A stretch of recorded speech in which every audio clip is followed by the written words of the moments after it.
Welcome to the Nightbird Radio Podcast. My name is Timothy Saylor, and I'm going to be your host this evening as we sound out the subconscious, navigate the nocturnal, and explore the farthest reaches of our experience. Coming at you from the rolling foothills of the Blue Ridge Mountains and the great forest deep in the heart of the Kali Yuga, this is Radio for the Hauntological Turn. And welcome back, Nightbirds.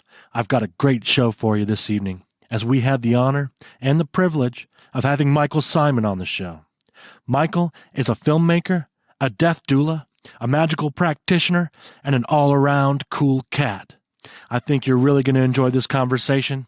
I know I sure did. I will say that we had a few technical issues. I tried to clean those up as best I could, but just know that sometimes the audio is going to drop out. I think that you can infer from context what we're talking about. I don't think it's really conversation breaking, but I did just want to let you know. I like to chalk these things up to the archons, and so that's just what I'm going to do. But without further ado, let's get to the conversation.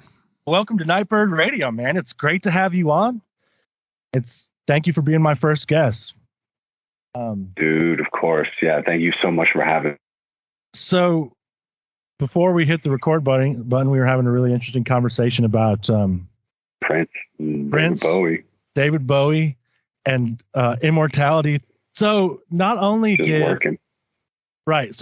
we both kind of have an experience that was similar. Do you want to go and tell that again? Sure. Yeah. So I don't know when I became a Prince fan, but I just love Prince. So I wake up one day and I'm headed into work, and I woke up and I was scrolling through my phone as you do when you wake up. And I saw the year anniversary of Prince's death. I was like, oh, super bummer. So anyway, I get up, I get dressed, I get in my car, and I still use CDs. And I just reached in there, pulled out a random CD, and it was one of the Prince CD that I had made. And I was like, oh, cool. So then I head into work. And when I get into work, the place where I'm working that day, turn on the radio, and they're just doing a Prince marathon all day. And I was like, all right, dude. So I called my tattoo artist and I was like, hey, do you I know this is super late notice because he's usually booked out 6 months. I was like, hey man, I need a tattoo today. And he's like, oh, someone the phone call I took right before yours was cancellation. So if you want to come in at 4:00, yeah, we can do a couple little things. So I went in and got a Prince tattoo that day. It was just sometimes when they talk to you, you got to hear them. One of the reasons I wanted to talk to you about that topic, the topic of the dead in particular, is that something that I've heard you say with a lot of conviction is that the dead are working for us. All the time. And talking to us all the time, right? All the time. Performing for us all the time. Singing to us all the time. Man, yeah. The story that I had that was like yours was with Bowie. So I hear that he died, and it took me 3 years until I could listen to Black Star for the first time. And when I did, I found out that it was 3 years since the day that he died. And and that album especially, I feel is obviously it's a spell, right? There's a line that he says where he says, something happened on the day he died. Spirit rose a meter and stepped aside. Somebody else took his place and bravely cried, I'm a black star. I'm a black star. I mean, yeah, man. That says it all. Yeah, man. I also had Prince talk to me through the song 7. Okay, because when I was a kid. Kidding. Yeah, when I was a kid, I would hear that song. Mm-hmm. So, when you're a kid and you hear a song and you have your own version of what the lyrics are based on your understanding. I thought he was singing about the fairy queen, but he says, right? In his hand, he holds the fairy key. That's tight. In this past year where I read the lyric, this song is Gnostic as hell. Well, so he was I think pretty famously a Jehovah's Witness, but I worked with a guy who used to. There was apparently a traveling exhibit, the Gnostic, the Nag Hammadi stuff Oh, like there wow. was some kind of, I don't know much about it, but apparently it was like this traveling museum exhibit. So this guy that I heard the story from was working at the museum, and they get a call, and it's like, hey, Prince is really interested, really, really, really wants to see like this exhibit. Would it be possible to accommodate this guy after hours? And they were like, yeah, duh. Yeah, of course, Prince. Yeah. So they gave Prince they gave him his own private tour of this stuff because he was so interested in it. And they said he asked really good questions, and he had those sunglasses on, the his third eye sunglasses or whatever. Oh my purple. God, man. That's and amazing. At the end of the tour, he was like, thank you so much for like allowing me to do my friend like visualize, and just walked out. So yeah, man, he was, I never read like any biographies about him. I don't really know a lot about his life, but like there was something, he was just one of those people who could touch it and bring it back. He slept like 5 hours a night, right? Like he would wake up and then just go immediately to the studio, and he would just produce. So yeah, there was a lot of, his mastery over instruments were like, there's some videos online, especially the Rock and Roll Hall of Fame. Yes. Yo, just like watching how Tom Petty, Steve Winwood plays his solo, and then watching how Prince plays his solo. Like there are two different, they're holding the guitar. They have different relationships with the guitar. Yeah. These two people. Like you can see the way that Prince touches his guitar and like plays it, and you can just see that he has like this, he has a different like touch. Yeah. It's such an amazing performance. I hate to sound Victorian like Thelemic, but it's the idea of the true will, or it's the idea of the flow state. And it's the idea of like, this is what you're supposed to be doing. And as soon as you step into that current, like, it just takes you away. Right. And him and Bowie, and like, we could name all these other people.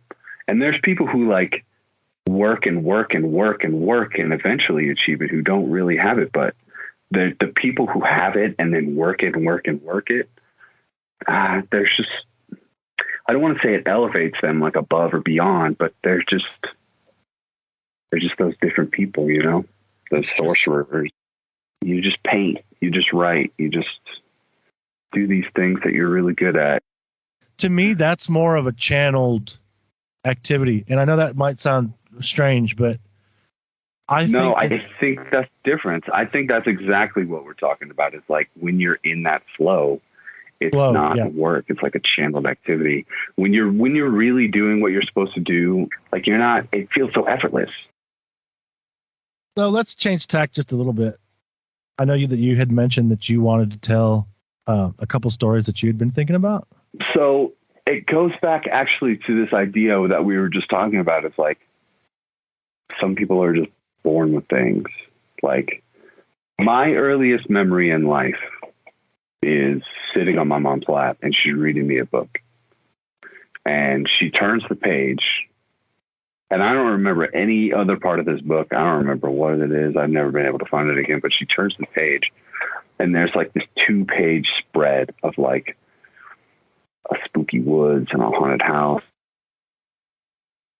and bats and buttons and just like everything. And I just remember at that moment being like, whatever this is I need it. I didn't even know what need was. I just saw it and I was like, that's it.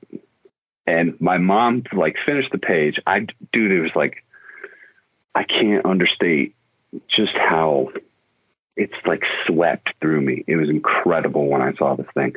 And my mom went to turn a page, and I remember trying to reach forward and touch it to get the page back so I could have it back.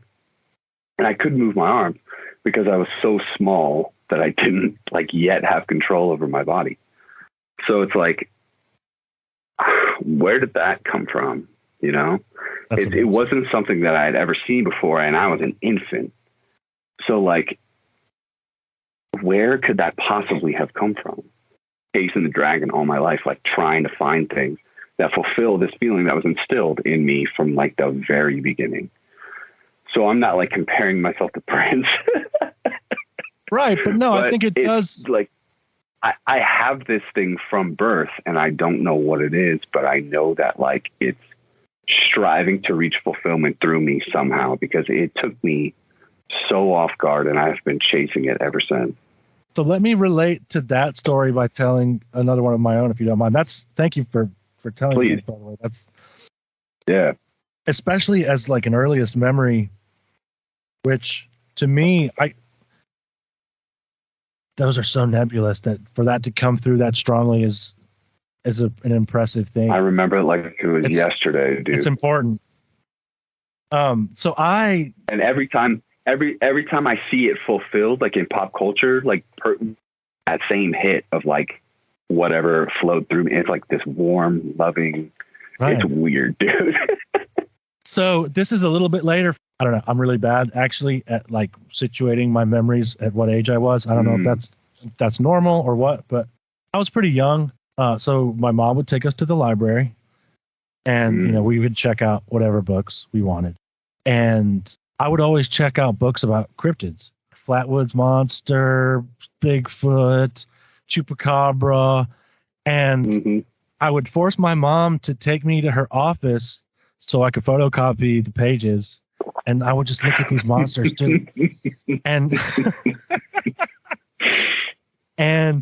however you could get it. Man, when I saw I didn't really remember for a long time.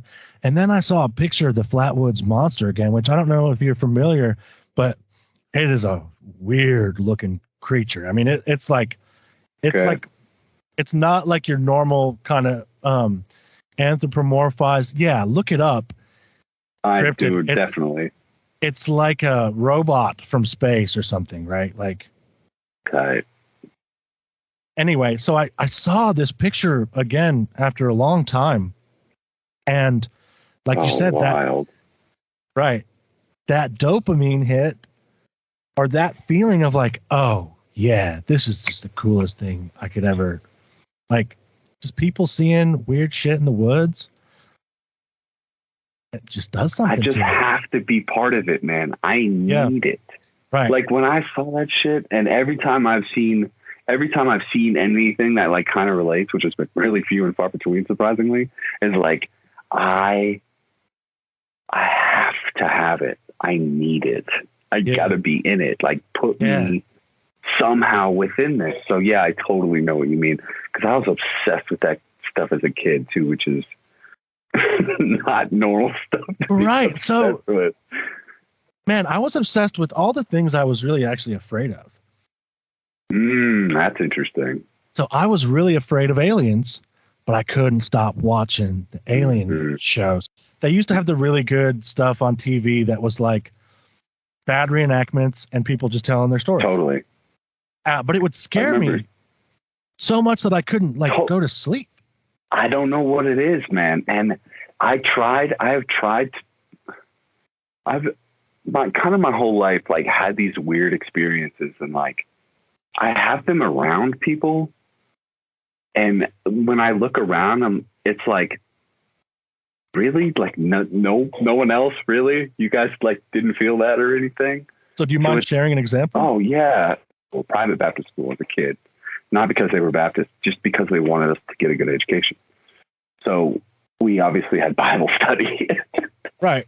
So I was in second grade, man. And I could walk you in that building right now, walk you to the room and show you exactly where on the floor I was sitting. We were all sitting in a semicircle, and I know you have a Christian background too.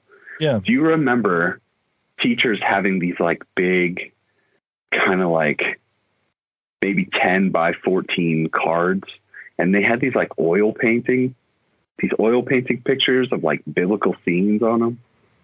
And then on the back of the card would be like the Bible verses that are related to, so the teacher could like hold it up to the class and like she could see the Bible verse or he could see the Bible verse. And like, do you know what have any idea what I'm talking about? I don't know. So I'm not familiar with those cards, but I am familiar with the oil paintings of Bible stuff, you know, and I I don't know where they came from anyway. So our teachers had like these, and I remember from years, and and some of the paintings were just beautiful, man. And there was one day we were sitting there and we were in a semicircle and she was reading us the Garden of Eden story. And we had got to the expulsion. I wore a flat top as a kid, right? And this detail is important because I had just gotten my hair cut. So it was cut really short. Yeah. So we were sitting in a semicircle and she moves the card to go to the next card. And the next card is this angel with a flaming sword, because God put an angel with a flaming sword outside of Garden of Eden to protect it against human reentry. And there's this picture of this angel with this flaming sword. And I looked at that card and I felt a breeze in the room. This building is like, there's no windows. We're in like the interior of this building. And I felt like a breeze pass through and blow in my head. And on the breeze, I heard a voice say, I bet you could find that and talk to it. And then the breeze was gone. And I was like, my head exploded, dude. And I looked around the room and I was like, did you guys fucking hear that? We could find this angel and like ask it questions. And dude, when I looked around the room, kids were like picking their noses and like staring off in space and shit. And no one else had heard this shit. And it changed my fucking life from that moment on. And I just remember being around these like 18 other kids and my teacher. You know, when you're a kid and you like look to an adult for like validation of something, right? You just saw something crazy. You look, can you like sanctioned that we're both in reality? And I looked at my teacher. Yeah, is it sanctioned? Especially in a Baptist school. And I looked at my teacher and was just like, dude, I was so distressed. I didn't think about anything else the rest of the day. Like the rest of my day was just obsessed with this idea that like there were angels on the planet guarding gardens that I could go talk to and ask questions of. I couldn't sleep that night. So it was just like, that is one of the first of like a long series of events like that. Experiences like that occur in the most mundane of settings. Totally. Tyson Yunkaporta talks about like how like the real magic shit is like in the mundane. They happen in these like I had been doing breath work. Like I was in second grade. Yeah. I wasn't like fasting. I wasn't like doing the LBRP to like try to get spirit communication. But like a wind blew through the room. Like I felt it. And I heard this voice that wasn't my voice. And I was just like, why was I the only one who heard this? Like, cause I tried. And the other thing about it was so, you don't like, I think I asked my teacher, I was like, hey, is there to like, you know, talk to angels? And she was like, I don't ever want to hear you ask these questions again. So it was like, I had nowhere to go. Even if I had an adult to like bring it to, like, what would they have said? Right. Because we don't have it. So why me? And like, why am I then haunted? And not why me, but like that's the one thing about like most of my like major spiritual or magic experiences have been like in the proximity of other kids at school or just like walking around one day in front of other people.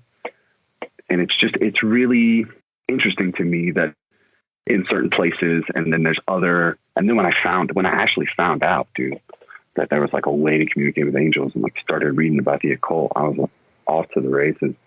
Just couldn't stop. I actually got in trouble later on in Baptist school because I was like looking this stuff up, like asking questions, bringing to school. And they were like, we don't. I love it. I remember this girl. We don't actually talk to those. No, absolutely not. And this girl in 7th grade brought in like the 3rd Harry Potter book or whatever. And she did a book report on it. And the principal of the school showed up later that day and walked up to her and was like, can I see that book? And the girl handed her the book and she was like, we do not bring this to school. I do not ever want to see it again. And the principal took this book and put it in a plastic trash and put it in her car so she could go and take it and throw it away in her neighborhood. So this girl couldn't have this book. And I was like, I got to read this shit. Yeah.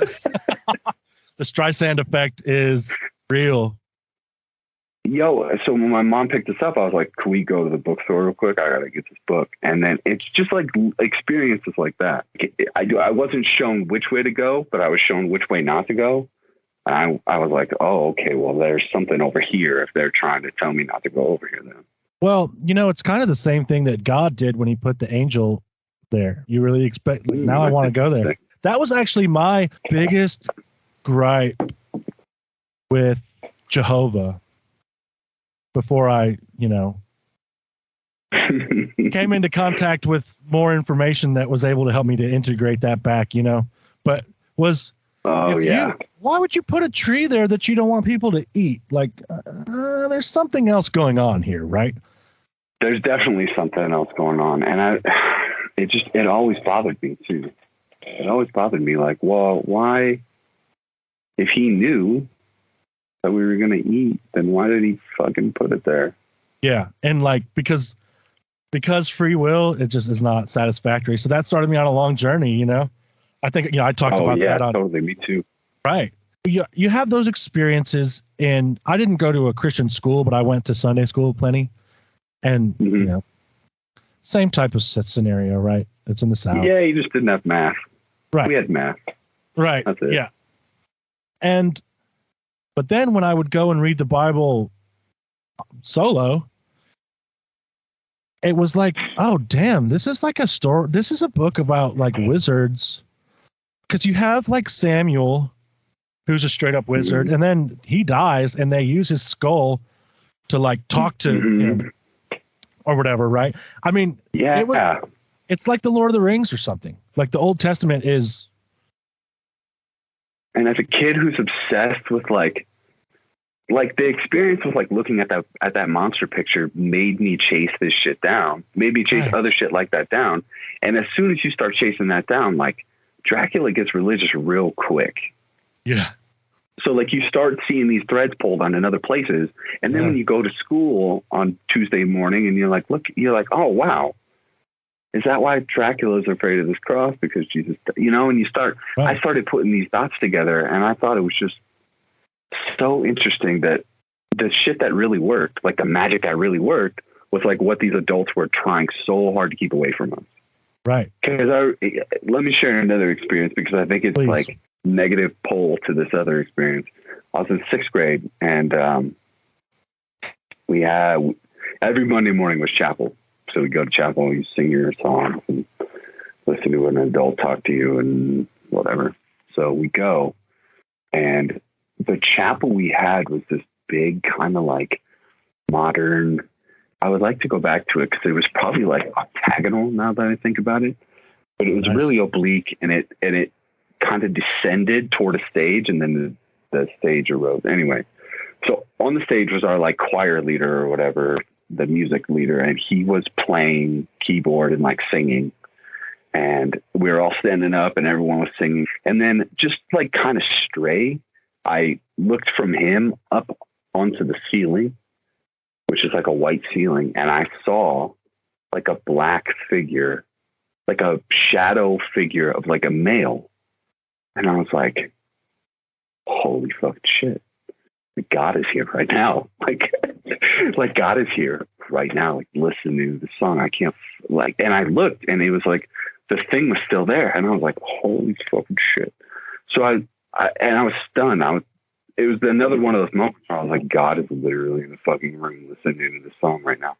So I looked down the pew at my teacher, because it was another one of these moments where I was like trying to get an adult to validate it, because it was just so wild. I needed someone to ground me. And I looked at her, and she was just not getting the signal at all. She was just like looking, she was distracted. And I just kept for a couple more seconds just to try to get some kind of psychic interaction between us. And I looked back to where the wall was, and I saw her silhouette in that same black envelope looking thing. Wow. And I was like, oh, this is an optical illusion. Like, this is a trick of the light in my eye. And I wonder if it's this easy for people to get tricked into this shit. And like, it broke like right at that minute. Wow. Right at that very fucking second. And I have been having some other troubles within the school. But then I was like, wow, like, is it this easy for people to get tricked?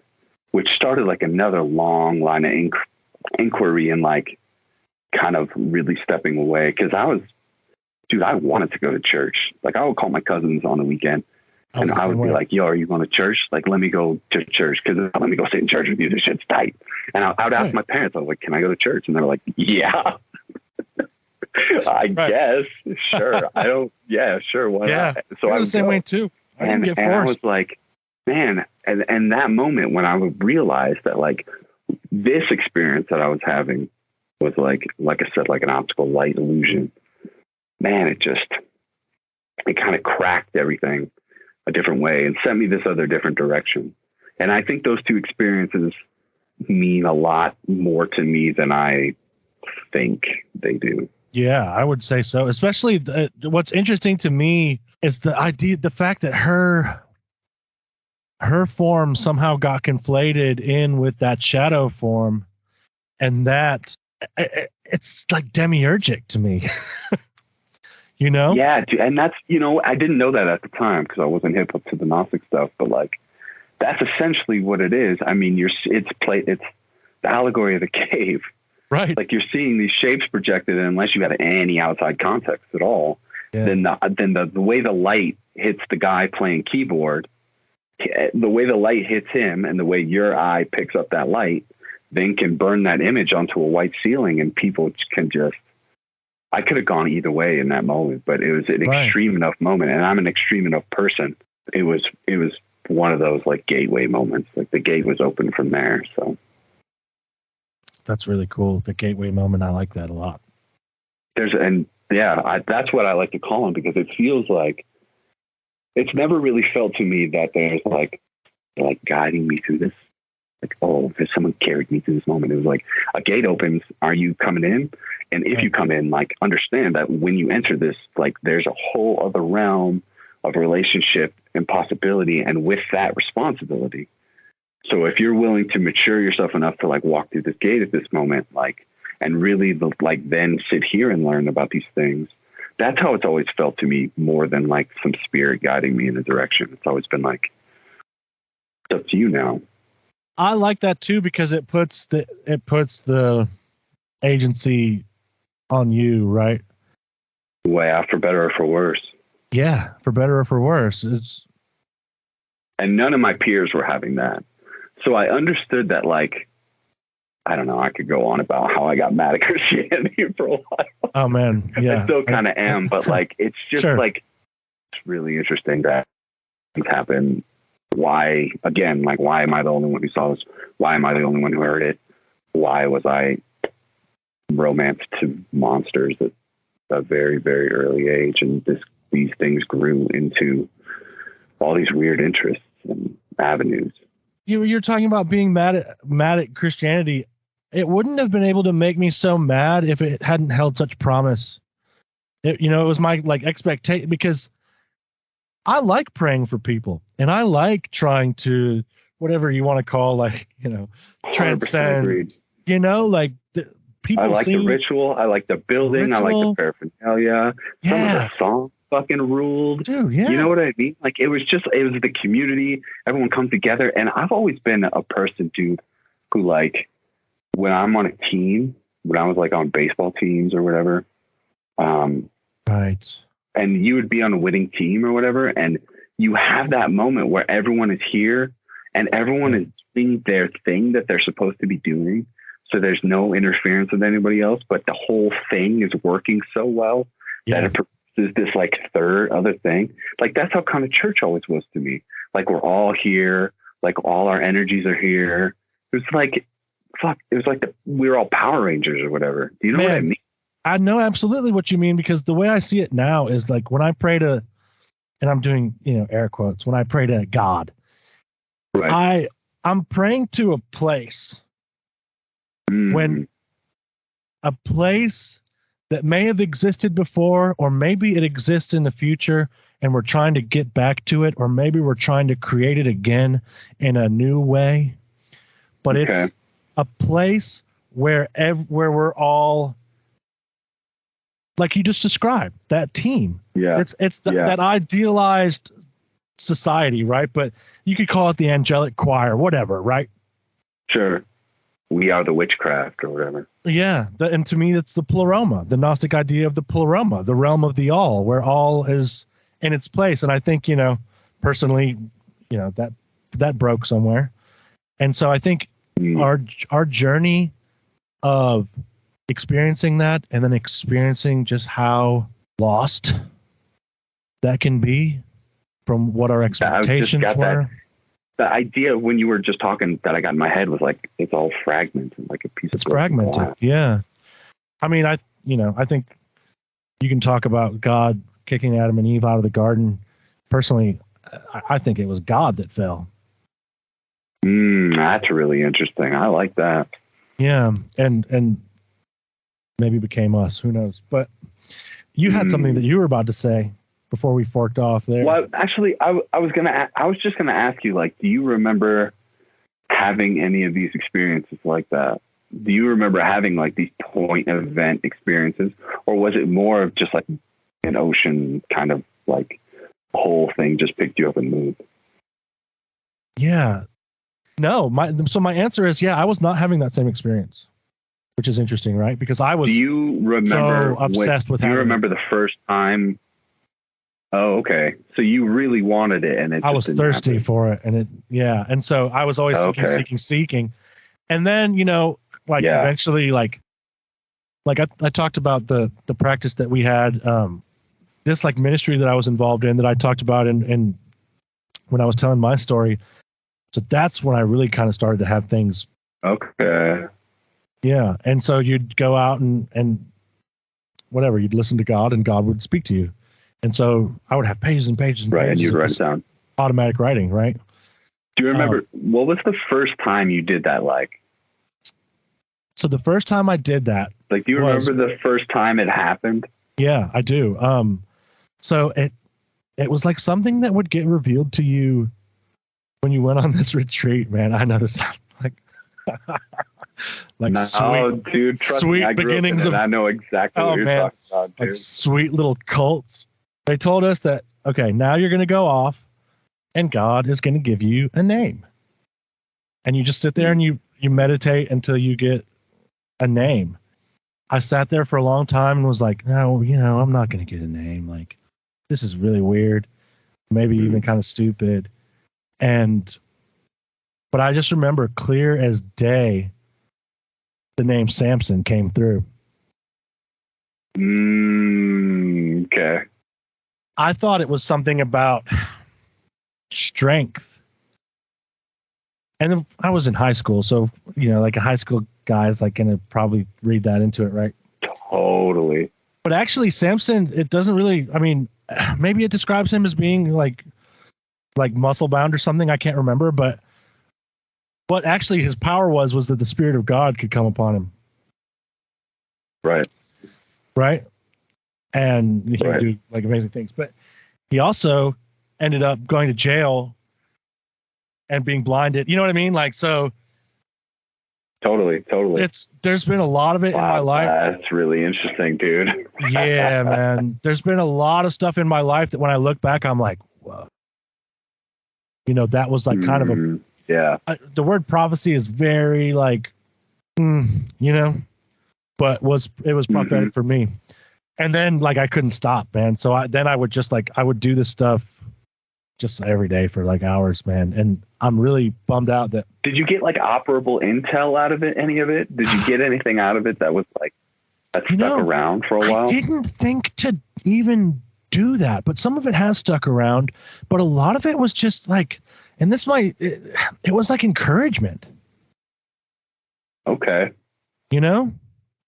Which is operable in its own sense, right? I mean, like, obviously not totally not nothing. But right. Yeah, right. It's not like, yeah. I wish I had it still. That's great. I got rid of those notebooks. And I think that bummer. Yeah, I know, man. Anyway, so for anyone listening, like, I don't know if I mentioned, but like I did go to jail. So there's that. Yeah. Do you want to talk about that? No. Because I'm interested to hear that story. I was, you would, call it on the run if you were going to try to make it sound cool. Really, I was just, Okay. I had warrants for failure to appear. I was a pretty diehard materialist at this point, and not just a materialist, but like, like a pretty, It's okay. You could say the A word. I had a little A word phase. Yeah, I had the atheist for sure, but like, what is the atheist that wants to prove it to everybody? Like, I was an atheist missionary, and it's interesting because when I was in the church, I wanted to be a missionary. I was just doing the same thing, but from the other side, right? We do it. It's part of for me, it's just part of that journey, right? Yeah. So, but I had started getting back into this stuff, and obviously from a completely different angle, but I had that near-death experience that I talked about, in which I took a hit of, probably it was fentanyl, and I just went out and found myself in a dark forest, and I saw an old man walking with a wide-brimmed hat, and he looked at me and he had one eye, and I woke up screaming, Odin, Odin. And my partner at the time was like, I thought you were dead. I thought you were dead. She was slapping me. You went blue. And I told this story on another episode, but for context, that got me started kind of looking into Odin, and why did I have that experience? Of all the things, when you hear about near-death experiences, you hear about people going and seeing ancestors, relatives, people that they knew that had died, or seeing light, or maybe angels. White light. Yeah. I was like, why did I see Odin? Which is, I would always been interested in mythology. So definitely knew who that was. I had read books about him as a kid. That was some other of the books I would make my mom photocopy, was like Norse mythology books. Mm-hmm. And okay. So I knew that he would kind of like visit you as a wanderer and test you and kind of stuff. So the Lord of the Gallows. Yeah. Yeah. And which you were probably on at that point. Yeah. And a patron of prisoners, right? As a gallows god. Totally. So totally. I started, I guess I don't really even remember. I have a buddy that really helped me in my path back to the life of spirit, is what I would call it, right? And engaging with that. And he was like, you can just like light a candle and talk to this guy if you want to, right? It's just right. It's like the same as going in the bunk at a retreat and asking for a name, right? So I was, like I said, I was strung out on the run for warrants. My family didn't know where I was. For all they knew, they were looking for me thinking I was dead. You know what I mean? Wasn't talking to them, had basically just threw my life into the trash. I started having so many synchronicities. Like, it was the strongest it's ever happened. And there was this one point, and I still have this book, where I was walking at the time. So, man, if anyone wants to experience any kind of synchronicities, I just recommend walking everywhere, because there's something that happens. Yeah, go take a walk. Yep.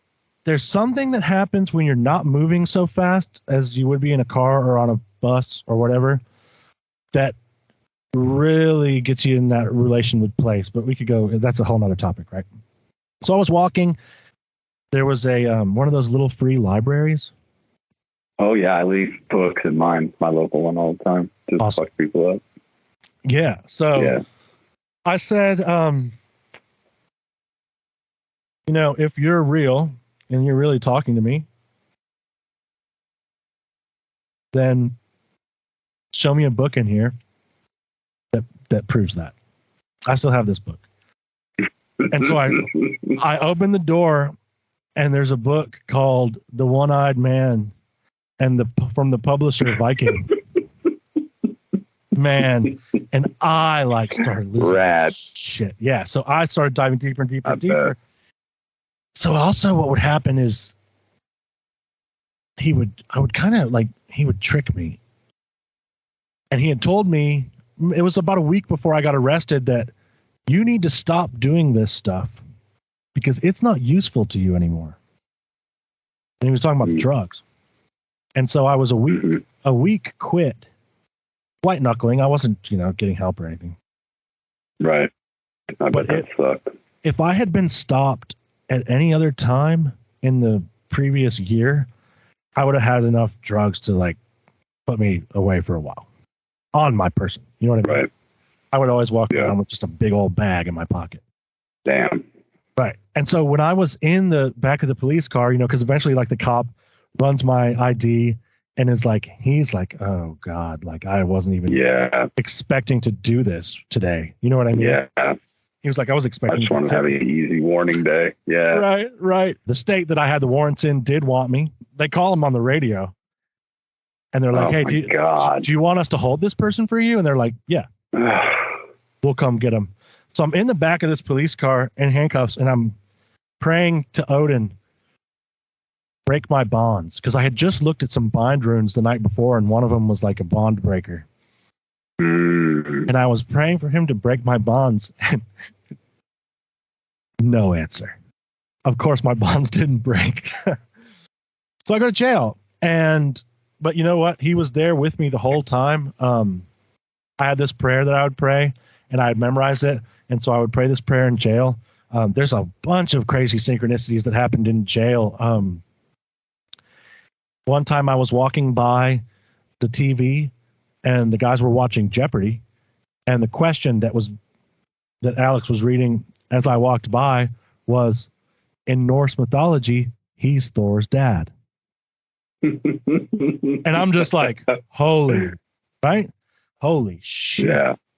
I found a sprig of juniper on the ground in there. So jail is like, if I could give this, like, obviously, like, don't go, but it is so charged. I've never been somewhere where magic worked so well and so fast. Wow, that's interesting. Like I would try to get in touch with my lawyer for like, I had she was great. She's a public defender. She's busy. She helped me out a lot. But she, had a full plate. And so like, they'll call you when it's like pertinent, right? Like, okay, this is what's going to happen tomorrow, that kind of thing. Yeah. But anyway, so I was trying to get in hold of her for like a week and a half. And then one day I was like, no, I'm going to do a sigil. Like my lawyer calls me today. And like the next thing she called like that day. Whoa. But it also things will appear in there. So I found a sprig of juniper, which is also called Odins Staff or Odin's Rod, I think. Mm-hmm. And what I burned to him when I was free. Wow. Just found it in the middle of. I just found it. And iron. Yes. On the ground. Like, how does that get there? Someone put it there. Yeah. I don't know. It's a strange thing to be in jail and to know that this is the exact place where I'm supposed to be. Later on, I in a journey asked the spirit, what's the deal with Odin? And it was like, just an ancestral memory. It's like, but he's obviously interesting. Obviously more than that, right? Because this is a person that I can talk to. But right. So again, yeah, but that brings up a bunch of questions too. We always need one thing to be the what it is. Either it's a ghost, or it's some deity, or it's your mind, or it's like an ancestral memory, like I said, or it's this or this. What if it's just all of them? Yeah. What if it's all of them? We have come to believe that an effect has one cause. Okay. But that's not how it works. It's just not in my experience. No anyway, way. So I totally agree. So the story does have a happy ending, but he was there with me, and he got me through it. And shout out Odin. Yeah. Shout out to Odin. And, later I realized what was happening is that I was reading maybe the Poetic Edda talking about how Odin would make two forces fight each other. Well, in that context, it was like to get souls for Valhalla, but I somehow like understood intuitively that it's a little more than that, and that it's you will face. And I think this is a big point about magic too. If you're going to get into this, is that at least for me, I can only speak from my own experience, but I had to face that stuff. Mm-hmm. And he brought it to where it's like, no, we're just going to do this now. We don't have time to dilly-dally. And that's like a very big part of his energy, I feel like, is like, nah, we're doing this. Interesting. That's really, thank you for sharing that too. I know that like going to jail is probably not the easiest like thing to talk about. So I appreciate you. There's a guy I knew went to jail for about a year, and he said the Gematria, like, dude, like someone would walk by and like he would like remember their like prisoner number or whatever. Yeah. And like write it down, and like the way these things connected back and forth. He said the same thing you did. He's never been such a liminally charged. Like, because there's a lot of chaos energy. The Gematria is something I didn't even talk about in the story because it's just like an added. Yeah, go ahead. This is already crazy enough, but that's absolutely true. And I was in a habit. No, we need to keep going. We need to make it crazier. Don't be too safe. Like, let's go as crazy as we can. Hell yeah. I love it, man. So I was in a habit, and, you know, probably a little bit compulsively, right, as we do, of adding up all the numbers in a string of numbers. Totally. Yeah. And, man, I would always get 9, 9, 9, 9, or 19. And my cell was 9. It would just happen so much, man. And not only that, but the things would add up to it. My cell number, yeah, like I said, your buddy 9 is also associated with Odin, but it's also just like one that's a number that I see all throughout my life. Yeah, I don't know what it is about it. It's got a liminal is a good way to put it. That's it's like the end of the single digits, really. You know what I mean? Like, I know that's a really simple, like, stupid thing to say, but it's like right at the end of that, and it's, you know, in the Western Kabbalah, the Golden Dawn developed, like 9 is the number of the moon, which is already like a weird thing. It's been a weird thing for a long time. So yeah, I think 9 is just one of those, you know, it's got Hecate with like her 3s, 6s, and 9s. Yeah, man, like the books that show up in there too. I don't know. It's wild. Anyway, so cool. Yeah, that's there's a lot more, I think, probably. I had a list of all the stuff that happened. It's just a bunch of stuff. I know there's and pepper them through your episodes too, because I want to hear them. But I also know there's a lot of pagan outreach to prisons and prisoners and stuff. Did you were you getting books from like that? Like, what I don't even know. What books do you get access to in prison? So you get a lot of jail. So, sorry. Yeah, I was gonna say it's an arbitrary distinction, but it's not, because it's totally not. Jail is like more liminal, I feel like, because you're on your. Everyone in jail is like either I can't wait to get out or I can't wait to go to prison, because there's just more amenities in prison. A way station. It's a way station. So that's an interesting reason why the liminality. And I can't speak for prison because I've never been, but apparently there's just like you can get a degree in prison, right? Like you can barely do shit. Yeah. In jail. Okay. So there were a lot of books, and I got to know the guy that put together the book racks. But it was also weird because so each like a cart comes by with books. It's like in Shawshank Redemption, like a cart comes by with books, and there would be tons of synchronicities with that. But then I also got to meet the guy that was putting together the book racks, and he was like a little bit cracked, and his room was like full of books, and he would like. It's really funny, man. He would like always have to hide him because you can only have 10. The homie. Yeah, he's a good guy to know. You can only have 10 books in your cell, but he would have like a cell full of books, and somehow, you know, would like always talk his way out of it because he's like the library guy, right? This is part of my research. It's like I remember one time, the cart was full of. It had like Ishmael, Congo, and like 4 other books about gorillas and apes using sign language, right? And I was like, this is a crazy synchronicity. But then I met the guy and I was like, I bet this guy just like went on a weird rabbit hole and read all books about that for a while. Which is its own kind of synchronicity, right? Anyway, that's a little bit Yeah, off. man. But I was also doing a lot of like astrology. So I was lucky to have my mom send me books. Like you can get sent books. But I also had an ephemeris and charted the planets that way. So I would every day draw. Interesting. I would draw a chart every day because. So I hesitate to say this because it sounds like really callous and dismissal, but like it was kind of a magical retreat. Like, is that a safe thing to say? No, absolutely, man. It's like a monastery. Like it's whatever you make it.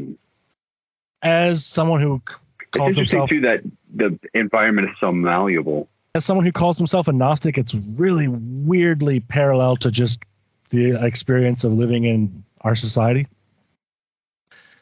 Because man, yeah, that's crazy. Because it can be a prison or it can be a place of liberation, and so like a lot of stuff happened there that started me down the path of my recovery too. But yeah, it really is like that. This is gonna sound weird, but like there are definitely times when I like think back on it fondly. I know that people are gonna be like, "What the fuck are you talking about?" But yeah, that's okay though. That's okay. You gotta say that shit, and you gotta let people sit with these two things and like bounce them around in their head. Like that's the only way we're gonna get anywhere. It's like if we let each other say these things and like, yeah, I think that's a great thing to say. Yeah, obviously don't fucking aim to go to jail. Different jails are different too. So like the first jail I was in was a hellhole, and the second jail I was in was like, all right, different states. We're gonna have different systems. Like, that's crazy, man. Yeah, and different people are gonna have different experiences. And so, how long were you in? 3 months. Oh, okay, 3 months. Okay. Man, that time is weird there too. I bet, dude. I bet it is. I bet it's loud as shit all the time. Yeah, it is. But dude, it taught me how to meditate in any situation. It's what you make of it. Like it's you're what saying. You make of That's it. really interesting. I had a roommate in the first place I was just waiting to be extradited, and I had a roommate that was convinced that he saw demons in there. Don't doubt at all. I mean, that was the one where like the block that you're on, like the guard isn't in there, and it's just like run by whatever gang has got the most representation. And I mean, I'm not even one to talk about. I don't even think there's necessarily anything wrong with a demon, right? Like, but what he meant when he was talking about demons was not something like good, right? Like, well, and that's how limiting like our language is, because it's like angels or demons. It's like, which one is this? It's like, are they good or are they bad? And it's not even realizing they're the same ambivalent than that. They're the same class. Like if you're playing a video game, they're the same. Like totally, and they could have been like, had to be they could have been there to help him. Right. Oh yeah. Oh yeah. There you go. There you go. Got to be an angel first. Yeah, especially the fallen ones. Demons with fallen angels. Yeah, I've been pulling on that Lucifer thread a lot, and it's just like. It's just like that. The whatever mask, like Lucifer, Satan, Beelzebub, Lucifer, Satan, Beelzebub. Just chant that like all night at midnight, and you'll be fine. But the mask that is Lucifer sits on whatever is like behind all of these other things. Like I was watching Gordon White speak of the devil today, and just the way he talks about like Lucifer like predates God basically, right? And it's this teaching spirits, the tutelary spirits. The difference between angels and fallen angels or demons is like fallen angels or demons like want to teach you, right? So when people like, I don't know, there's a lot of mental health problems in prison. Like I'm not gonna like deny that, but at the same time, like probably he was seeing demons. Probably he was seeing something, but demon is the only word he has, and it was probably a lot closer to like conception of an evil spirit than a demon. That also begs the question, like maybe those spirits were like I was saying a little earlier, I'll just say it. Maybe these spirits were like protective spirits and they had to present themselves like that because. Oh yeah. I've never been in jail, but I figure if you go to jail, like there's a certain way you're going to have to present yourself. You know what I'm saying? So I just think that concept of someone in prison seeing evil spirits or demons, like, yeah, I totally believe it. If what I'm talking about with magic working and there being a lot of free-flowing energy, of course, there's going to be a lot of helping spirits there because there's also a lot of prayer in there. You know? Bet. Like, dude, just like there's not an atheist in a foxhole, dude, you can't find an atheist in jail, man.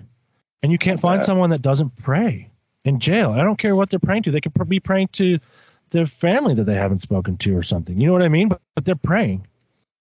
There's so much prayer in there, but also there's a lot of negative energy, and there's going to be some maybe parasites. I don't know if that's a good word, but I think. Yeah, I know what you're talking about, though. Like something being generated within there for sure. There's something that fills that niche. But it's like that Will Smith and Chris Rock thing, right? It's like there's just something that happened to come through at that moment because that was the perfect vector for it to come through. Right. That was the time. Yeah. That was the time for it. That was the person for it. Based on all these other factors and identities, like there's a reason Odin shows up to you and like presents itself to you, especially if it's an ancestral memory. Because I'm of the opinion that ancestors literally flow through your blood. Yeah, like in the same way that like I think there's a lot of woo behind the idea that there's like trauma in your DNA. But like there is. They've shown it. Trauma gets passed on through your DNA. So why wouldn't if trauma getting passed on, like all these other things are probably getting passed on too. I mean, epigenetics is a real thing. That the lives that people lived, the lives that people have lived, like now come out through you because you're the upwelling of this ancestral matter and energy in the world right now. We talked at the beginning of this about someone like a David Bowie or a Prince. What is David Bowie in 2,000 years? What is the spirit? You know what I'm saying? If a spirit is elevated for 2,000 years, what does it become then?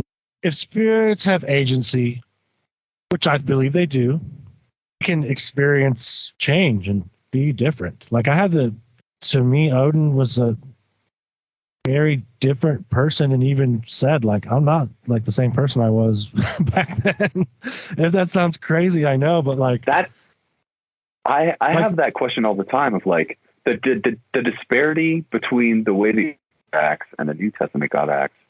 Like the one of the ways that I can possibly reconcile it is like he grew and changed his mind.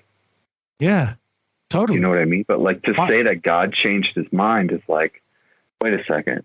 It's just too cognitively, like there's too much cognitive underbrush to like really try to walk that path. It's like, what do you mean God changed his mind? But I think about it a lot lately. And even to speak of the devil talk, Gordon said like God had to get better. The devil didn't get bad. He said, but God had to get better. And I was like, okay. So there's something there's something, these things are actively changing too. Your ancestors are through you, and there's ancestral patterns that like can come through that you can necessarily maybe change a little bit. So that does that change 100%. Then affect back through time? And I think retrocausality. So like totally, completely. So can God change his mind?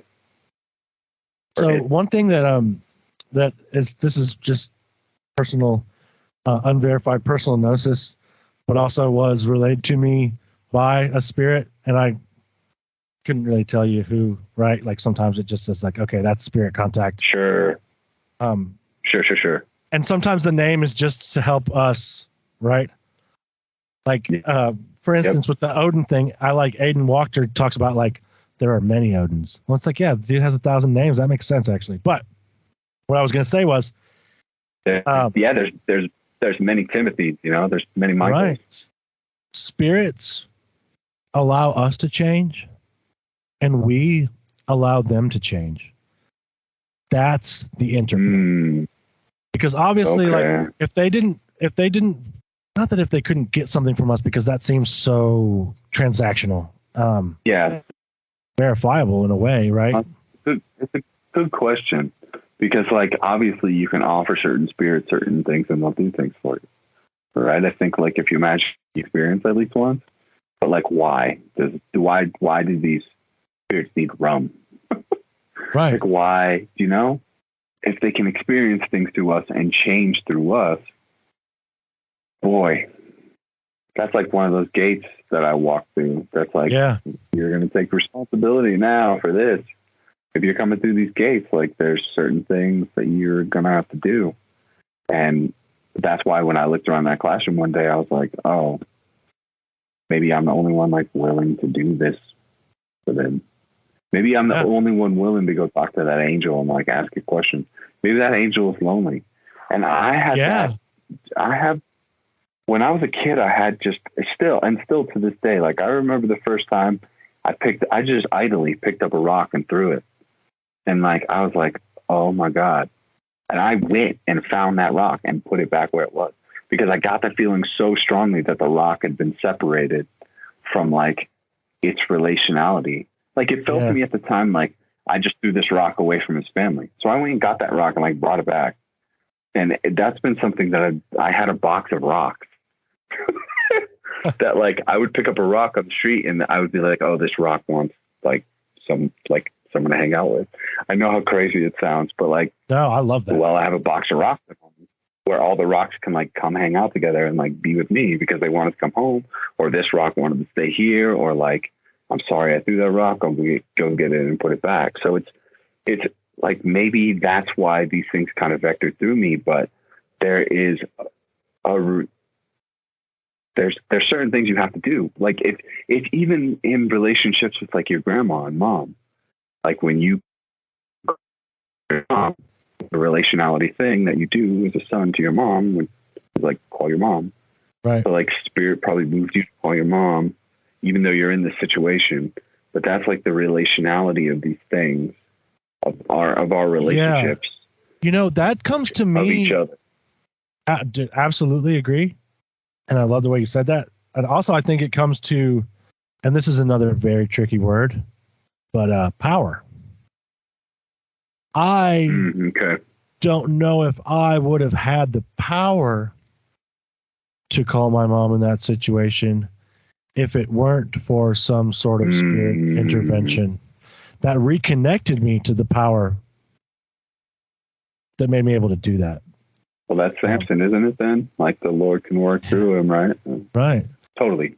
But like you said, you wouldn't have had the ability unless spirit moved through you. Yeah. And I think that's also like how many people haven't done that because they haven't had the ability for spirit to come through them, or they just ignored it, or they thought like, oh, that's just me talking to myself or whatever. Man. Like for whatever reason, like it moves certain people at certain times. And if you listen, man, you can hear it sometimes. That concept of, oh, that's just me talking to myself. When I'm able to look past that, that opens up the world. Everything opens up. Oh my God, it opens up. Dude, your dreams open up. Yes, that's the gate. Meditation opens up.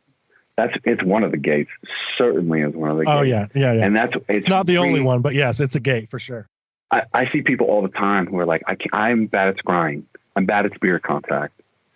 Like, you're not bad at spirit contact. You just don't trust that like what you're hearing isn't you, because we're in this like Cartesian echo chamber. But like, right. As soon as you can just suspend that for that one moment and have that thing that just whispered in your ear, like be something with agency, like everything just floods open. So I don't think people are bad at spirit contact. I just think, I think some people just can't do it. But I think most people just talk themselves or talk themselves out of it because it's like, oh, well, that's just me talking to myself. Well, yeah, but like, haven't you people ever done acid or like listen to anybody who like done acid? Haven't you ever sat by a river and had the river talk to you? We're all one, man. Yeah, or like sat in a forest and like realized that all the trees are growing a certain way because they're all trying to reach the sun. Yeah. You know what I mean? Like other trees help support other trees and push them up, and they're all just trying to reach the sun. I think about that a lot. That's awesome. It's like we're all just trying to reach the sun in a certain way. It's again that flow state, and it's an intuitive action, an intuitive thought. And if that's not flowing through me, then there's something blocking it. All right, I'll share the thing that's been working for me lately to try to think about this is like, you know how a wave, let me try this a different way. No, go with that. You know how the Grand Canyon was carved? Just water flowed through it for millions and millions and millions of years. And every time like a wave of water hit a rock a certain way, it carved a little bit out of that rock and it shaped a little bit of that rock. I think that's really how it works. I think that like those ripples never go away. Like our ancestors, like your ancestors did something, and the way that that wave and ripple shaped the rock that you went through hundreds of generations later is the way that you're going to flow through that rock because these waves hit it over and over and over. And those waves never like die. Those waves never like disappear. Those waves just like re-enter the other part of the water, and like the way that they re-enter the water makes the water create another one and motion these waves back and forth, carving through the rocks and shaping the rocks in a certain way. That's how I've been trying to think about it lately, because it's the only way that I can like get it through my head that like all of these, it's like for the Aztecs, like every Wednesday was the same Wednesday, right? Like that glib thing where every Wednesday is the same, but it's not the same. It's just like, it's so hard to explain. The reason I said go with the wave thing was because I've actually had in an automatic writing session a spirit tell me that every wave is the same wave, but it's another expression of wave. Okay. Let's try it this way too. Like we were talking about earlier with ancestors, someone working for you. Like when you watch a movie and that movie gives you something or inspires you to do something, like that movie is that wave that is like shaping. You know what I mean? Every time you turn it on, like it's the wave that's shaping it, even though it's like a different circumstance. It's still, and I speak of that because I'm obsessed with film. I just love movies, but it's the way these things shape you every time the wave crashes into you, like where you are in your life. Sometimes if you watch a movie later on in your life, you're in a different shape than you were. But it's still all the same wave. Yeah, the different expressions of a wave. I'm gonna have to sit with that because that's just another one of those like. That's one I do have. Mind twist. Oh, absolutely. That's one I do have, and I'll dig it up and I'll show you the exact. Sometime I'll show you the exact wording because I can't remember exactly. But I like the idea of the wave because I really like that. Because a wave is both something distinct, but also part of something bigger, right? And that's like a really simple way to put it, but that's why I dig that image. Totally. I come from a family, and I'm probably not alone in this. I come from a family who's got a bunch of problems. No kidding. To say the least. You know what I mean? Like I come from a family who has a lot of problems.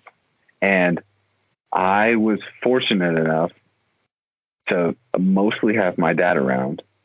And I was fortunate to my grandfather a while before he passed. So I saw how my dad and my grandfather interacted.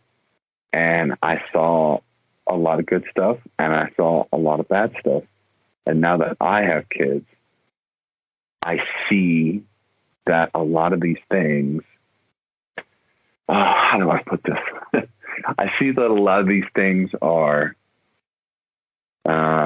ancestral. I really don't know how else to put it. I see that there's patterns that you had growing up with you and your parents that were likely passed on from their parents. And when you become a parent, you probably do that too, because that's how you were parented. So I come from a family with a lot of problems, and I find myself entering what, man, being a dad is so weird, dude. I remember things happening to me as a kid that, like, now when I'm interacting with my children, I see how that thing that happened to me as a kid triangulated. I see how I see the prism that the beam came through that created that event. Oh, yeah, and I wow. understand that, like, it's an ancestral pattern because my dad has told me stories about how he was raised, and like, subconsciously, he's never done really this work. Sorry to show my dad on podcast, but, like, I see that there was a lot of things that came down that just aren't even considered, aren't even thought about.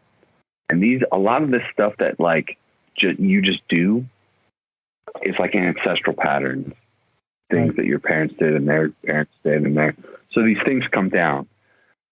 And it's not about being like, I'm the one who's going to break these ancestral patterns.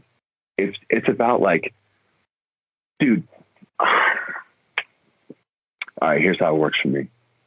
I get mad at my kid, right, for doing whatever. And I imagine myself doing something that I would really rather not do. So if it's like some distant ancestor from the past, it doesn't for me have to be someone I know or I can recognize by the face, but I imagine that someone 3 or 4 generations down the line is, like, standing in the room, right? And then I do it differently. I interact with my kid in a different way. I'm more patient. I try to be like, I'm not going to hit my kids, right? And if that person is watching you, then they can be like, oh, wow. I had knowledge of, like, child behavior. They didn't have all this stuff. They didn't have the knowledge and the resources that we have now. So if you have this stuff and you put it to use, then your ancestors see that you're putting this stuff to use, and they can be like, oh, I never even thought about that. Like, I'm really proud of you. You're doing really good, because that's not, like, something that would ever come up to me. It's like, does that make any sense at all? I kind of rambled through that. It makes perfect sense, and it's beautiful. And I think it's a wonderful objective example of spirits help us change, and we help them change. It is a reciprocal relationship. That. Yeah, man. Thank you for sharing that. It totally can be the same way that you go sit in the cemetery and, like, do udiseta or, like, graveyard meditation, looking the same way that you approach spirits, asking them for help.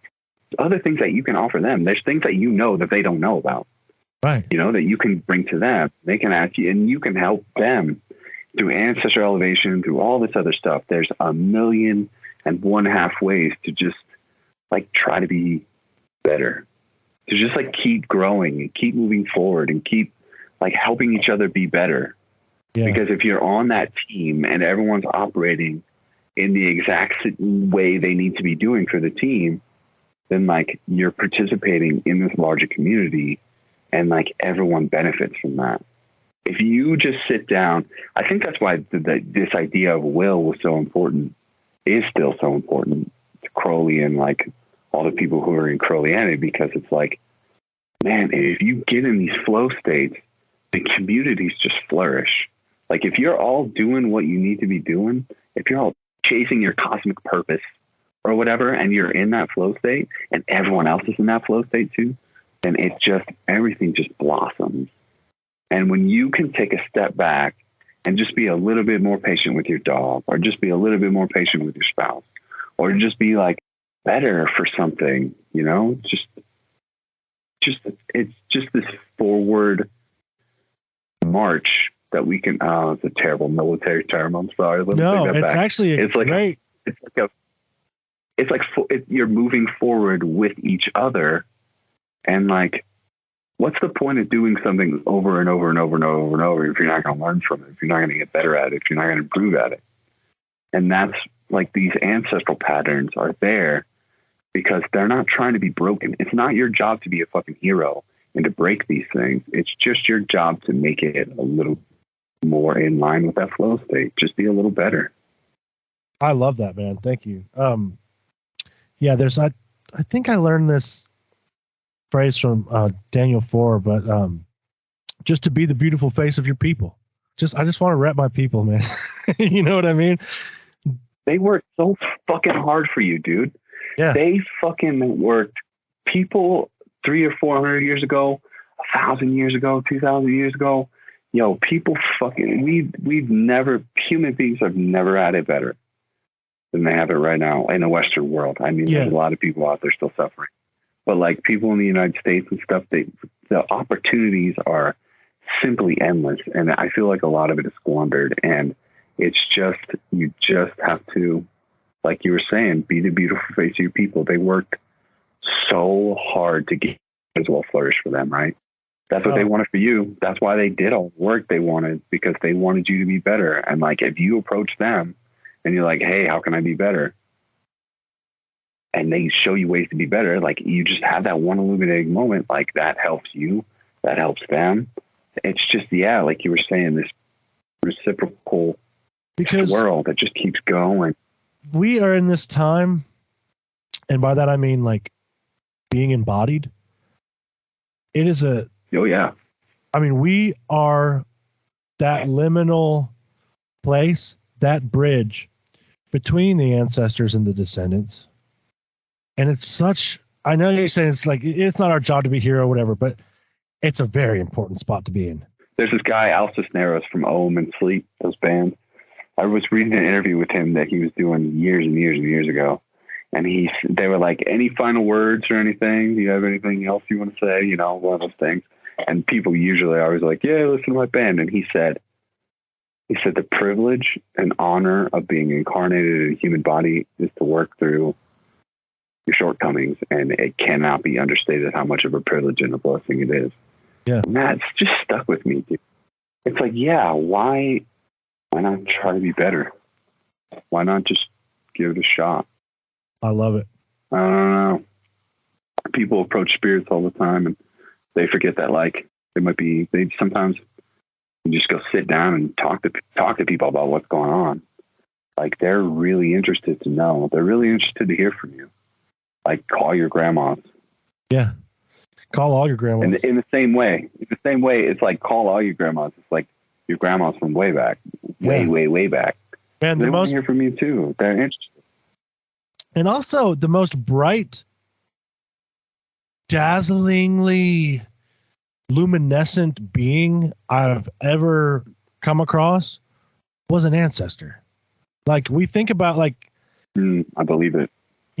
Like way back down the line, probably, way back. And I did like, you use the word march, and you said, it's kind of a military term, and sure, but I personally like that in this context, because I think a lot about how for the longest time, what we did was just walk. we just walked, man. We walked from one place to another. I can't speak for, like, our conception of what prehistoric life was like, because I think it's probably like a lot different than what the common conception is, obviously, right? Totally. But there was a long time. There was a long time when what people did was we walked. Still do. Yeah. We walked through this thing. I just read this book called The Political Lives of Dead Bodies, and it just talks about how mostly post-socialist, they call it, which is basically post-communist Europe, right? Like, Romania the communist government of Romania falls. There's this void. Who's going to step into the power of this void? And how do they legitimize it, right? So there's a saint buried. I think he was buried in Rome like 400 or 500 years ago. It was from Romania, from this point. So they were like, when Romania was transitioning away from communist power, they were like, well, we need there's a power scramble, right? So all these like people try to step into this void. And one of the ways they did that was they had this guy disinterred in Rome and brought back to Romania. Power that he brought just by his dead body, legitimating all these new power structures, was like really striking to me when I say how hard the dead work for us, because this guy's been trying to rest for how many hundreds of years, and now it's finally back in his own home soil. But it's like rest for him, but he's still being utilized in this way that works for people who are trying to get him to work for them. And I think about this a lot, especially in context with your ancestors, because that is like on this like really large stage, this really large structure. It's like political, you're presenting out into the world, but everybody has their own family and their own ancestors and all this quote unquote work that like, and it's not even really ancestral work. I mean, I feel like people talk about ancestral, start doing ancestral magic stuff, the things start coming, the luck starts happening a little more. And I think a lot of it has to do with just like these, like you were saying earlier, with these patterns being blocked, the flow is being blocked. Right. If you just unblock it. And I'm not saying like when you start doing ancestral work, like you're going to make $1 million, you're going to get your dream job, all these things are going to come true. But like if you're listening and noticing the changes within and the changes that are being wrought by these things within your environment are totally transformational. Like when they brought that saint back from Rome to Romania, to this like little village in Romania, and we buried him, gave him proper burial rites. Like there was just something, she talks about it in the book, but she's a sociologist. So she really like shies away from right. Something happened in the earth that settled the earth a little more and like made the region a little bit tinier, more stable. Right. And it didn't bring, but that's kind of analogous in my experience to what happens when you really start moving forward with the ancestor stuff, and especially working with the dead, because again, like you were saying earlier, like some of these gods can be equated with dead king amalgamations of dead kings, which I think is kind of what happened with Jesus. He's an amalgamation of all these different kind of figures and characters. And it's really like Michael Moore, eternal champion kind of way. Yeah. But that's how these things whirl together. Like Virgilmir, the pot of primordial chaos and Nordic mythology or Nordic religion or any of that. It's like that everything just gets dumped. Everything goes into the cup. Everything just gets dumped into this cup, and the cup swirls around.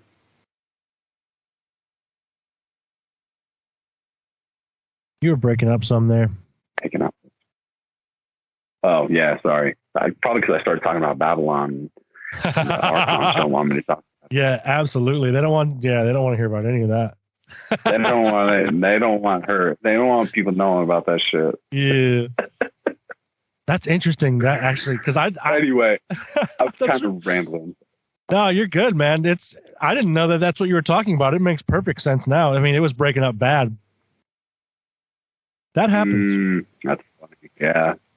Yeah. Well, like, yeah. Maybe she just doesn't want to be talked about tonight, but I have a feeling it's the other side, because she always seems pretty stoked that people. Dude, we should do this more. I'm down. Man, it's been great having you. I'm always down. Awesome. I've really enjoyed this conversation. Thank you so much for having me, dude. It's been a blast. I would really love to talk about like movies and shit. Oh yeah, let's definitely do that. Well, also let's talk about where people can find you. Oh yeah, so wishcult-intl Wish Cult International Pictures. That's my website. You can check out one movie there. I have a YouTube page too, Wish Cult International. You'll find Unholy Mountain there. My wife and I are death doulas. You can reach us if anybody ever wants to talk about death or dying, you can reach us under the U Moon, YEW, under the U Moon at gmail.com. I got some movies in pre-production on, some little more short films, trying to get a full length going. I hide out in my fortress in the woods and perform magic spells. So just email me because you won't find me. Awesome, man. Thank you so much for coming on, dude. It's been a blast. Thank you so much for having me, man. It's been totally fun.